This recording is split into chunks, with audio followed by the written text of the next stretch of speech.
नमस्कार मंडळी, मी शर्मिला तुमच्या सगळ्यांचं खूप खूप स्वागत करते शर्मिलास किचन. चला तर मग आज आपण बघणार आहोत लाल भोपळ्याची एकदम सिंपल अशी रेसिपी. त्यासाठी मी इथं कढई ठेवलेली आहे आणि गॅस पेटवला आहे. ही रेसिपी एकदम सिंपल अशी आहे, एकदा नक्की ट्राय करा. आता आपण इथं ॲड करणार आहोत तेल. तुम्हाला जेवढं पाहिजे तेवढं टाकू शकतात तुम्ही तेल.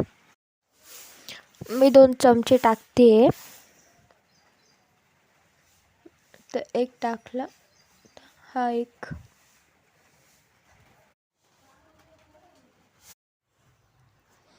आता ॲड करायचं जिरं.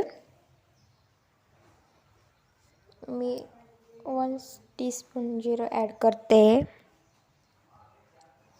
जिरं छान तडतडले. आता कढीपत्ता ॲड करायचा. कढीपत्ता छान तडतडला का आपण वाटण घालणार आहोत. या वाटण हिरवी मिरची, शेंगदाणे आणि लसूण छान असे कोडीच वाटण करून घेतलेलं आहे, ओलं नाही. आणि आपण रस्सा भाजी बनवतोय. हे शेंगदाणे जास्त वाटलेले नाही, थोडेसे राहू दिलेले आहे, म्हणजे दाताखाली छान लागतात असे. ह्या पद्धतीने तुम्ही एकदा नक्की ट्राय करा. खूप छान आणि खूप सुंदर अशी बनते. हे वाटण छान तेलात मस्त तेल सुटेपर्यंत होऊ द्यायचं याला.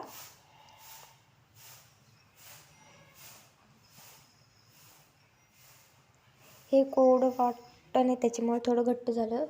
याला मोकळं मोकळं करायचं आहे.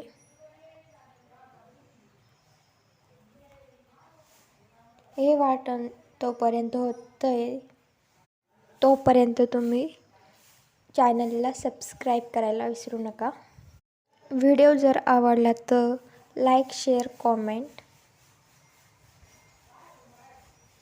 हे बघा छान असं वाटण झालेलं आहे, मस्त तेल पण सुटतं आहे त्याला.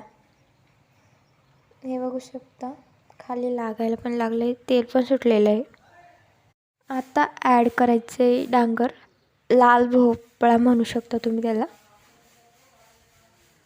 आमच्याकडे याला डांगर म्हणतात. तुमच्याकडे काय म्हणतात कमेंट करून नक्की सांगा.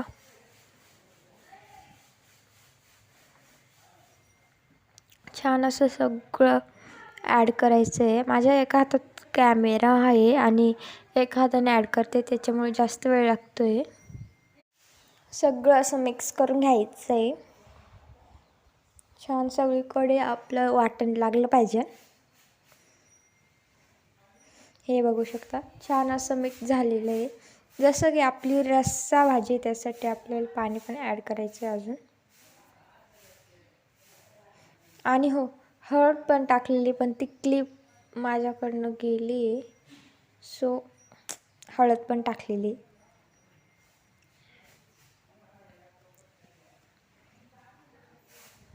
बघू शकता मी इतकं पाणी ॲड केलेलं आहे. शिजण्यासाठी पण थोडं लागेल आणि रस्सा भाजीच बनवायची आपल्याला.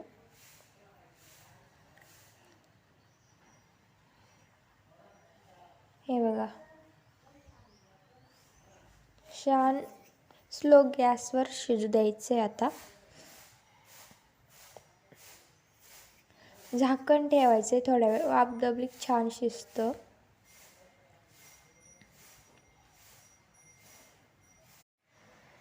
चला तर आपण आता झाकण उघडून बघू. तुम्ही बघू शकता छान अशी उकळी आलेली आहे, एकदम छान मस्त उकळी आलेली. ॲक्च्युली झाकण गरम झालेलं आहे, त्यासाठी आपण सांचेने पकडूया याला.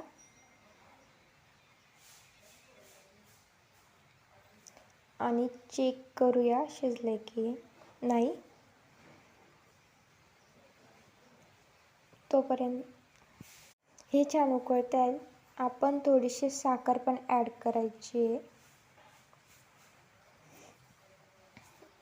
आता चेक करूया शिजलं का. साखर छान मस्त हलवून द्यायची आहे. सो मी चेक केलं आहे, शिजलं आहे. अजून फक्त 5 मिनटं ठेवायचं. हे बघू शकता 5 मिनिटांनी किती छान असं शिजलेलं आहे. तो मी ते आधीचं चेक करायची क्लिप ती पण हरवली माझ्याकडनं.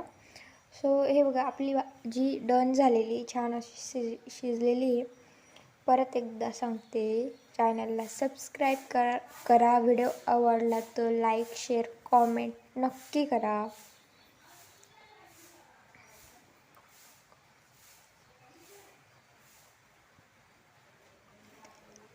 नक्की कॉमेंटमध्ये सांगा तुम्हाला ही रेसिपी कशी वाटली आणि आवडली तर नक्की बनवा. एकदा बनवून नक्की बघा. बाय.